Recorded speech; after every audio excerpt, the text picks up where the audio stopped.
Alléluia.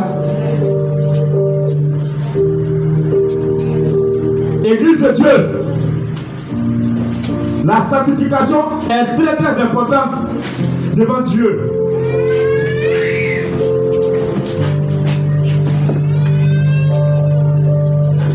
Et c'est la nature de Dieu. On ne peut pas changer ça. L'église de Dieu doit se sanctifier. L'église de Dieu est dans sa parole. Parce que le Dieu que nous adorons est un Dieu très très saint. Et c'est sa nature. C'est pourquoi nous devons nous sanctifier. Alléluia. Et on ne veut plus ça dans l'église. L'église ne se sanctifie plus. Les gens vivent comme ils veulent. Alors c'est pas normal. C'est pas normal.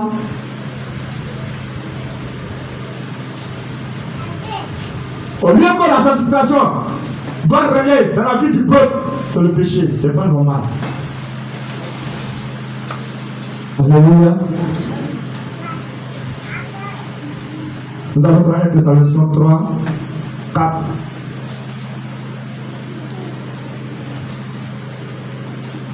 Un Thessaloniciens 4, 3 à 7.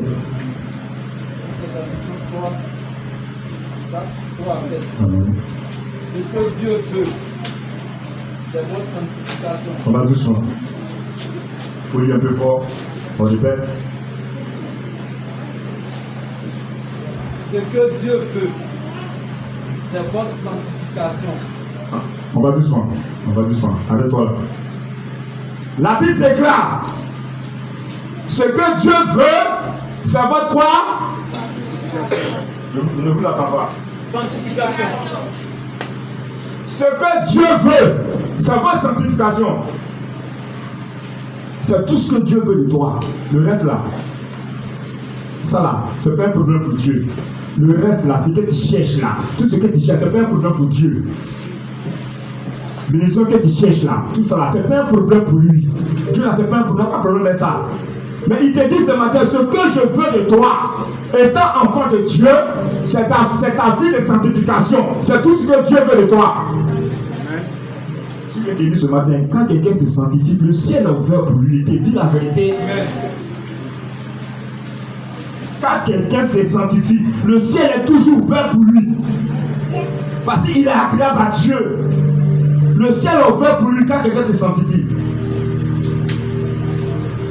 C'est ce que Dieu veut de toi, c'est de te sanctifier. Le reste là, c'est pas un problème pour Dieu, c'est pas un problème. Donc Dieu veut te dire ce matin, ce qui est primordial dans ta vie, ce que tu dois rechercher d'abord, c'est ta vie de sanctification. Alléluia. C'est ce que Dieu veut pour toi. C'est ta vie de sanctification, c'est ce que Dieu veut pour toi. Mais c'est vrai, Dieu donne des dons, sa puissance, ses bénédictions, sa gloire, sa grâce. Mais si ta vie n'est pas sanctifiée, tout ce que je viens de dire là ne peut pas descendre dans ta vie. Ça ne peut pas descendre. C'est ta vie de sanctification qui ouvre le ciel. Alléluia. Et quand le ciel est ouvert, la gloire de Dieu, son règne, sa puissance descend automatiquement dans ta vie. Alléluia. Parce que le ciel est ouvert pour toi. Alléluia. Bien aimé, c'est tout ce que Dieu veut de toi. C'est de te sanctifier. Mise à part pour lui. Il faut te mettre à part pour Dieu. Se mettre à part pour lui. Bon, aujourd'hui, on ne voit plus la sanctification dans l'église. Les gens vivent comme ils veulent. Alléluia. On continue. C'est que vous vous absteniez de l'impudicité. Il dit que c'est que vous vous absteniez de l'impudicité. Voilà un péché qui vient dans l'église, excusez-moi. L'impudicité. C'est-à-dire qu'avoir des rapports sexuels avant le mariage. Alors que Dieu dit d'avoir des rapports sexuels dans le mariage. Mais tant qu'il fait ça avant le mariage, donc ça devient quoi? Impudicité.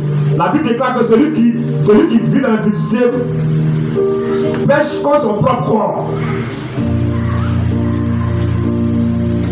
La Bible déclare que les autres péchés là, c'est hors du corps. Mais celui qui commet l'impudicité pêche comme son propre corps. L'impudicité règne dans l'église. C'est pas normal. L'impudicité règne dans l'église.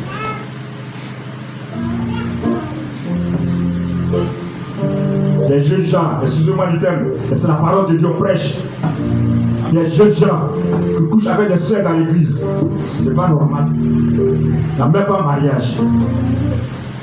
Et tu viens t'asseoir dans l'église. C'est pas normal. Et puis je vais au-delà de ça, dans ça là, tu oublies qu'elle va tomber enceinte, ça c'est normal. Mais là, quand elle tombe enceinte, là, qu'est-ce qui vient? Parce qu'on ne peut pas voir le ventre. Alors, qu'est-ce qui vient? C'est avortement. Les avortements dans l'église, c'est pas normal. Les avortements dans l'église, c'est l'église de Dieu, c'est pas normal. Le monde est entré dans l'église. Le péché est dans l'église. Dieu regarde son église, son père saigne. L'impudicité, c'est pas normal. Point dit, si tu brûles, marie-toi. Tu brûles, il faut te marier.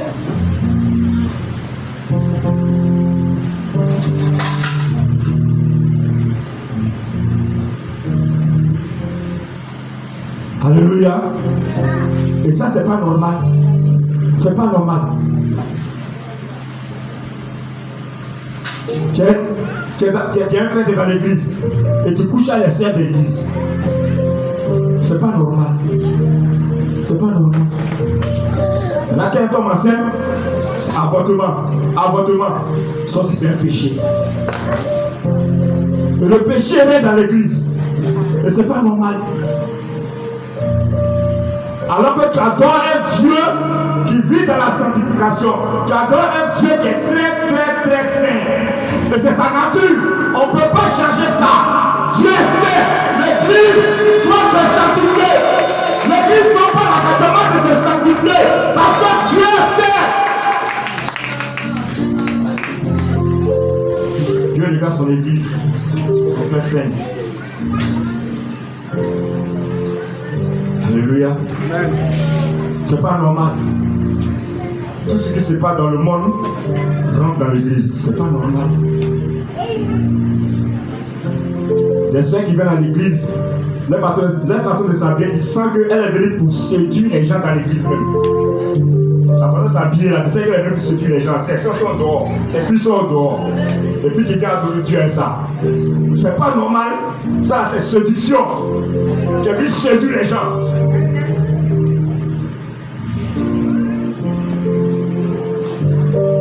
Il y a un frère dans l'église.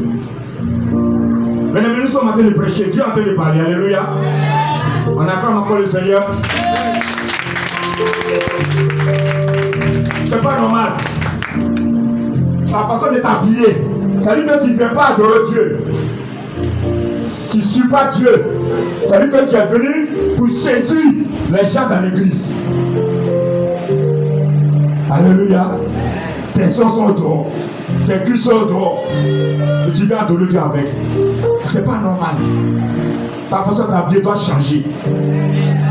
Amen. Alléluia.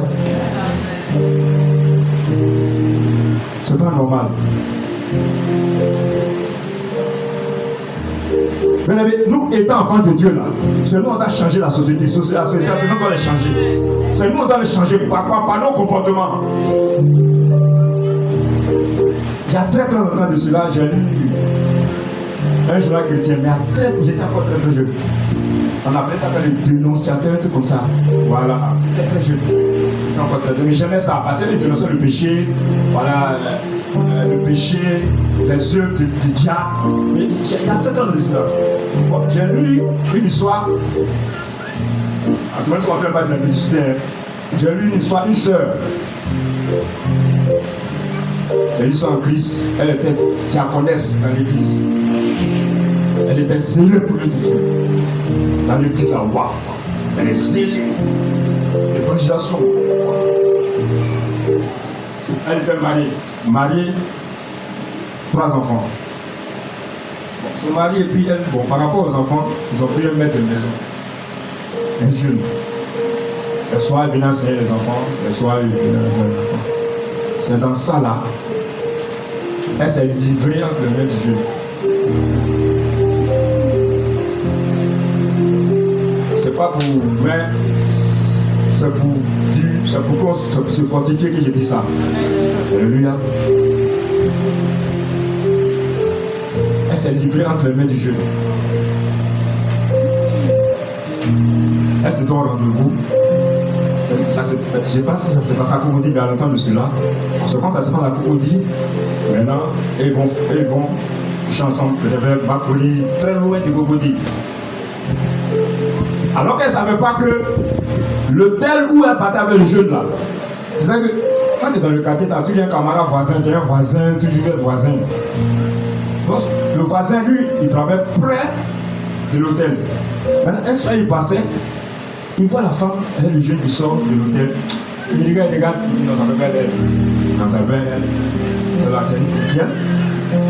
Ça, c'est une chrétienne, ça ne peut pas être elle. Bon, le premier jour, il n'a rien dit. Quelques jours après, il repasse encore. Il le voit sortir de l'hôtel. Là, il a bien regardé, il a bien regardé. Il dit quoi? La femme que je connais là, une chrétienne, comme ça, quoi? Plusieurs fois. Bon, là, il va le dire au mari, mais il ne pouvait plus. Là, il sait que vraiment ce que sa femme a été de faire à son gars, c'est pas normal. Donc, un matin, il s'est levé, il allait dire à son mari. Là, il dit au mari, ah, dès que, vas-y, si je vais te voir, dès que ta femme là, dès que je ne vais pas sortir avec lui, je vais te dire, maintenant tu mens. Ma femme que moi je connais là, quand même, elle est trop zélée quand même. Non, elle a fini un Dieu. Elle vous voyez ça? Donc, il soit plus sur ça pour dire à son gars, tu mens. Moi, je connais mon épouse. Arrête aussi. Plusieurs fois, il est venu. Un jour, il a réfléchi encore. Parce qu'il a dit que c'est tel jour. Il a remarqué que c'est tel jour. Et puis, telle heure, ils viennent. Bon, ça lui dérangeait trop. Il est là et tout, ça lui dit, bon, il est là. Moi, mais il allait le voir. Donc, il allait se caler. Et puis, il regarde. Il est dans la tête, il le voit sortir. Ils ont fini, excusez-moi, ils ont fini la fête. Ils sortent. Là, il sort de sa après sa femme. Elle a fui. On a 2 semaines pour porter disparu. Son portable est fermé. Son mari appelle. Il ne trouve plus sa femme. Alors que le thème, ce jour-là, quand je disais le thème là, c'est le pardon. C'était le pardon.